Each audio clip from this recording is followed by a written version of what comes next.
Many gurus will tell you can buy a property for £1. I'm not so sure, but you can control one. Want a quick fire guide to lease options? Stay put.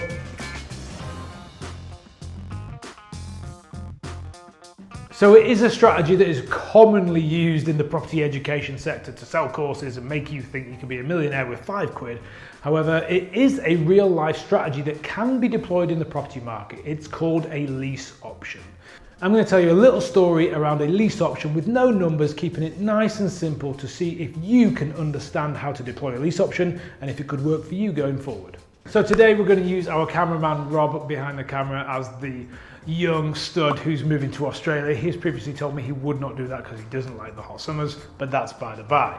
Rob is moving to Australia. He has a residential property that he bought several years ago, has a mortgage on it, but does not need the money from sale of property right now. With this part of pivotal knowledge in your back pocket, knowing that Rob does not need the property money right now, you have come along and structured a lease option for Rob, which basically means that you will take over and babysit Rob's mortgage for him whilst he jets off to Australia. So you will be responsible for the paying of the mortgage. Rob will jet off with Australia, doesn't have to deal with any sales, doesn't have to deal with any agents, doesn't have to worry about letting his property whilst he's away in Australia because you've taken a lease over it and you're looking after the whole thing. You agree a monthly price with Rob. It might just be his mortgage, or it might be his mortgage and a little bit of cash flow if you need to sweeten the deal. There is a scenario here where Rob doesn't have a mortgage, but the same scenario, you'd agree a price. That would be the lease. Now you also position an option, which is an option to buy. So you say to Rob, I'm going to lease this property off you for £600 a month for the next 10 years, Rob, because you're in no rush for the money. You're a young guy, got lots of time ahead of you. You've come into some money. For whatever reason, Rob does not need the money from the property. But Rob, I will buy your property off you in 10 years' time. Now, usually this option to buy is proposed that it's at market value today. So Rob, rather than dealing with a We Buy Any Houses company trying to chip him down on his price, he thinks, that's great. Mike's going to buy the property off me at a good fair market value, let's say £200,000. Mike, being the smart boy that he is, might even say, Rob, you go into this option with me, I'll give you 210. Rob thinks it's a good deal. His babysitting mortgage is all looked after. Why the hell not? However, Mike knows that in 10 years' time, this £200,000 property will be worth significantly more, and Mike at that stage will only be buying it at 210. So back to our £1 option.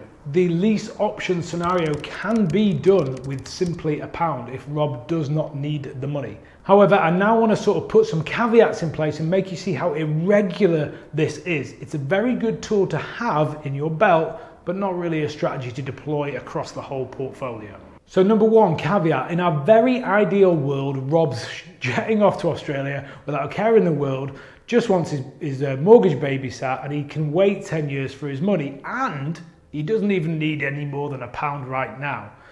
Could happen, also could not. More likely, even if Rob's of this mindset, that he maybe wants 20, 30, 50 grand to sort of set his life up in Australia, and you can't put an option fee or the agreement of the lease option in for £1. Rob's actually wanting 30k to go set up. So if that is the more regular scenario, you're going to need to find that money.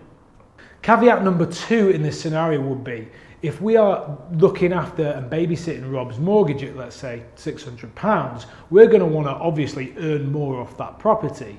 Now, if we're lucky and a simple buy-to-let comes in at £900, we might take that 300 and think it's good business. More likely, though, is that you'll want to deploy a more creative rental strategy into the property, such as HMO or serviced apartments, to actually increase the cash flow from the property, giving you a margin and making this whole lease option worthwhile for the next 10 years. To deploy any of those creative strategies, though, however, it will cost you money. Money on refurbishment, money on styling, money on furnishing and setting up the property for the strategy. Some of you might have questions around the absolute legalities of this. Trust me, it's very legal, and any good property solicitor will have a lease option contract with them. So like most things in property, you may want to know all the details, but you don't need to. You just need the right team around you to implement the right strategy. Hope you guys have understood that today and we've added some value. If we have, then please hit that like button. You want to subscribe to the channel here, and we'll see you soon.